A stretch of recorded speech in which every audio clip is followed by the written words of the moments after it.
Imaginemos este escenario por un momento.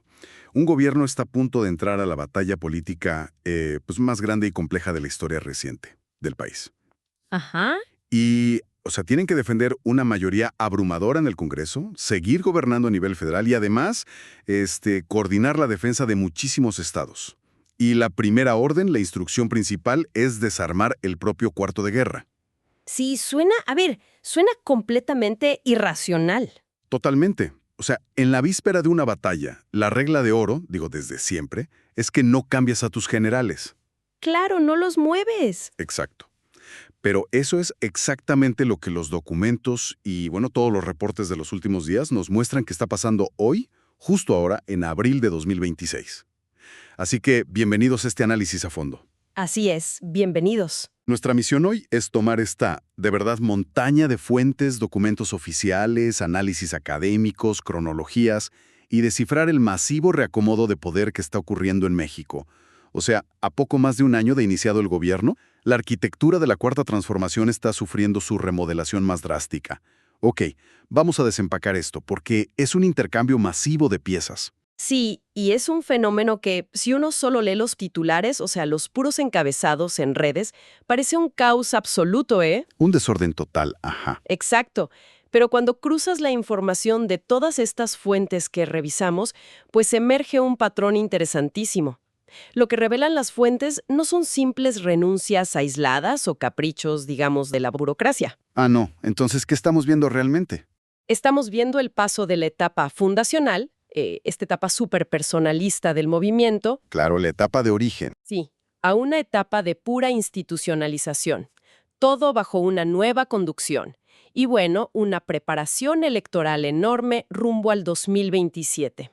Ok, entonces para entender este sismo político me parece que tenemos que observar la chispa que inició todo este efecto dominó.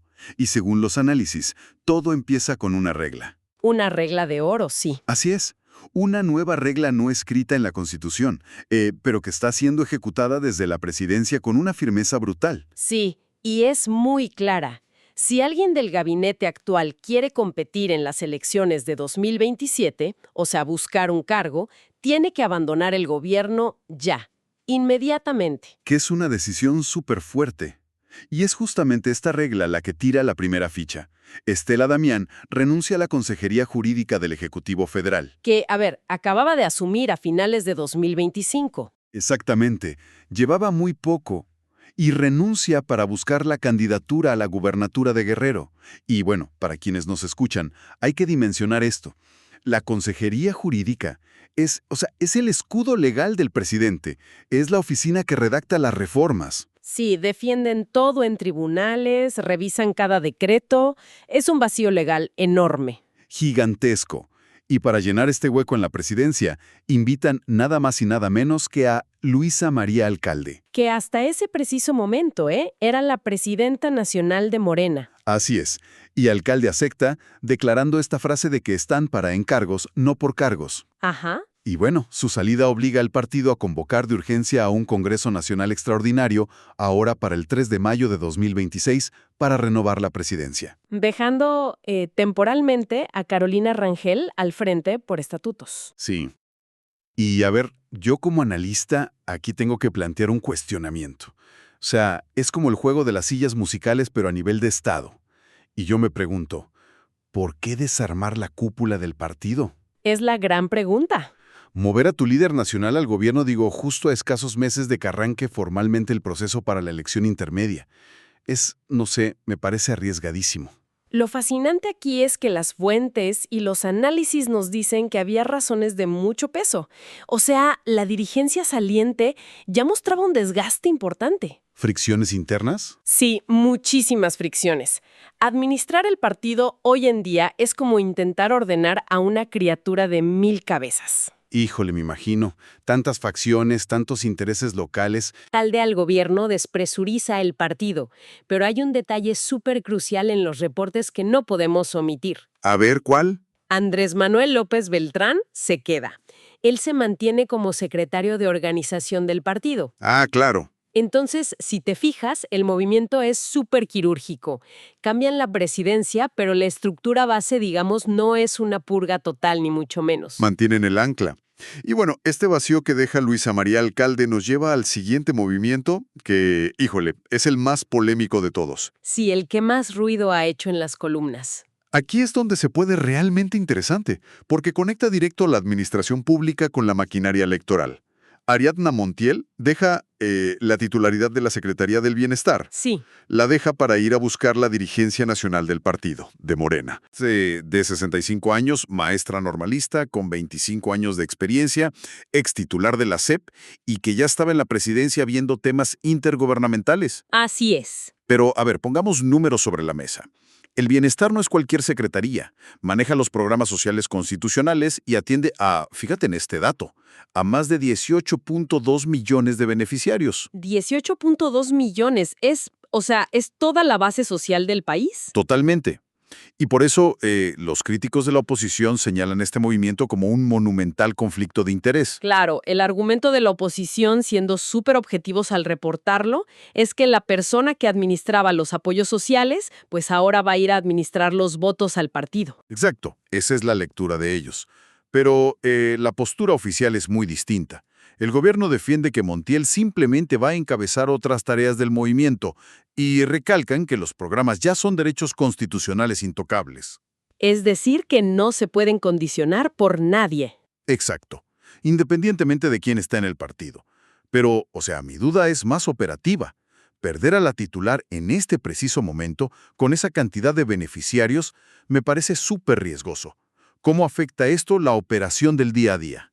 Bueno, revisando los estudios académicos sobre esto, te das cuenta de que en partidos gobernantes de este tamaño es súper común la alta imbricación entre cargos de gobierno y partidistas. Sí, la línea se vuelve muy delgada. Exactamente. El talento fluye de un lado a otro. Y el reto real para Leticia Ramírez no es inventar el hilo negro, sino mantener intacta la inmensa interfaz territorial. Que son las delegaciones, los bancos del bienestar, los padrones.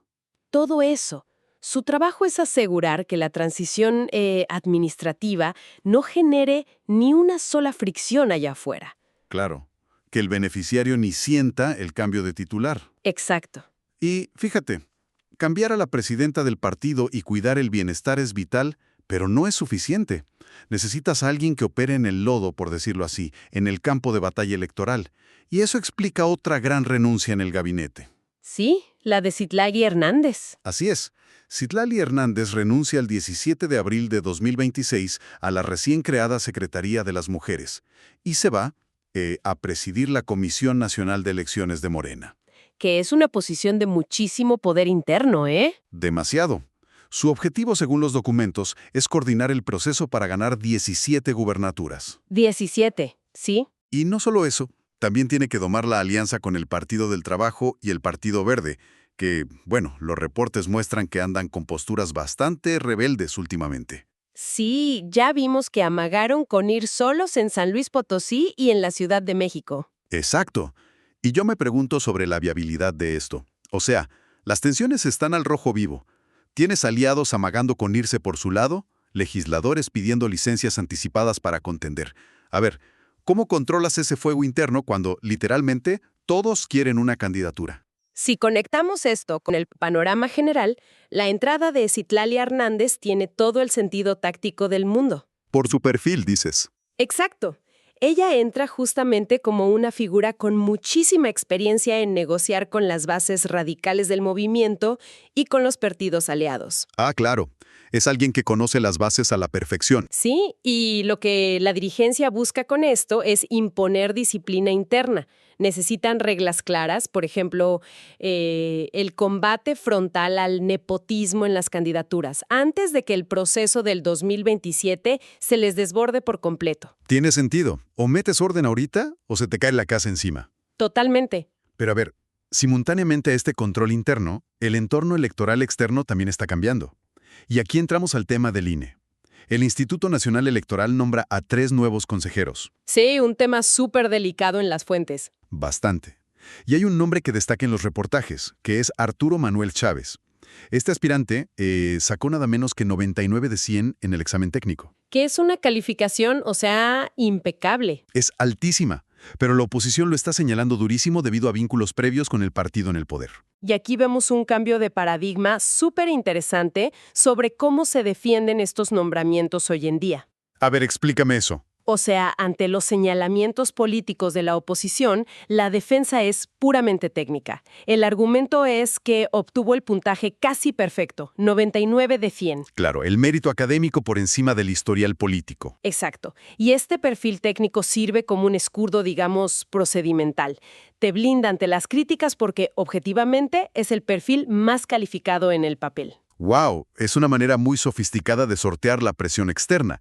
Pero bueno, todos estos reacomodos en el partido y en lo electoral no ocurren en el vacío. El Estado sigue funcionando, y esto nos lleva a la última gran pieza de nuestro análisis. Una reconfiguración total del gabinete legal y ampliado. Sí, porque la titular del Ejecutivo está terminando de ensamblar a su propio equipo frente a crisis que vienen de afuera. Exacto. Entonces, ¿qué significa todo esto?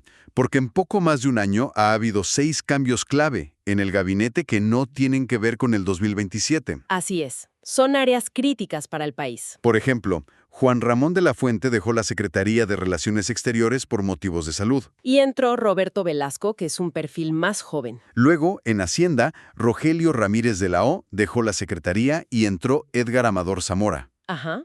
Ernestina Godoy, que había dejado la Consejería Jurídica en 2025, se fue a la Fiscalía General de la República, sustituyendo a Gers Manero. Y también hubo cambios muy fuertes en aduanas, con Héctor Alonso Romero. Claro, el control fronterizo. Y en la Unidad de Inteligencia Financiera, la UIF, con Omar Reyes. O sea, es una rotación masiva. Yo veo esto y me pregunto si estamos viendo una ruptura con el pasado inmediato o qué está pasando. Pues mira, revisando los documentos a fondo, no es una ruptura del proyecto ideológico en absoluto. Entonces es pura adaptación. Exacto. Es un ajuste necesario de las piezas para enfrentar coyunturas súper críticas. O sea, el Estado hoy requiere perfiles distintos. Como lo que mencionábamos de la Cancillería. Sí, necesitas a un diplomático más joven y ágil en la SRE para lidiar con, por ejemplo, las amenazas de aranceles desde Estados Unidos. Ah, sí, las presiones comerciales que han estado reportando todos los diarios. Totalmente. Y por otro lado, tienes tensiones internas muy serias. Las investigaciones de la Secretaría Anticorrupción, ¿no? Así es, casos delicados como la investigación sobre el hijo de Marcelo Ebrard en Londres. El nuevo equipo tiene que manejar todo esto. Y ni hablar de los roces diplomáticos, porque las fuentes destacan la queja formal del gobierno mexicano por aquella operación no autorizada de agentes de la CIA en Chihuahua. Uy, sí, un tema de soberanía gravísimo. Que de verdad es un escenario internacional súper convulso y polarizado. Y por eso los ajustes. Necesitan a los perfiles exactos para gobernar en esta realidad de 2026 que ya no es la misma de hace un par de años. Claro, la realidad te alcanza y tienes que ajustar el equipo. Exacto. Bueno, creo que con esto podemos ir sintetizando la travesía de todas estas fuentes. El famoso segundo piso está moviendo literalmente sus cimientos. Desde la base. Sí. O sea, desde la Consejería Jurídica hasta el Bienestar y desde la dirigencia del partido hasta las Secretarías de Estado y la FGR. El tablero entero ha sido reconfigurado de cara al 2027. Y bueno, les agradezco muchísimo a quienes nos escuchan por acompañarnos en este análisis a fondo. Yo creo que ha sido un ejercicio súper revelador. Y bueno, antes de irnos, esto plantea una pregunta importante. A ver, dinos. Una reflexión que me quedó rondando en la cabeza al cruzar todas estas fuentes. Ajá. Cuando los arquitectos de la política social del Estado y los operadores de la maquinaria electoral del partido son exactamente las mismas personas rotando de puesto. Como el caso de Montiel, claro. Exacto. A largo plazo, es el movimiento político el que termina siendo absorbido por las instituciones del Estado. Uy, qué buena pregunta. ¿O son las instituciones del Estado las que terminan siendo absorbidas por el movimiento? Híjole, está cañón pensarlo así. Es un dilema padrísimo para dejar a la audiencia reflexionando y definitivamente una idea para seguir explorando en el futuro. De nuevo, muchísimas gracias por estar aquí. Gracias.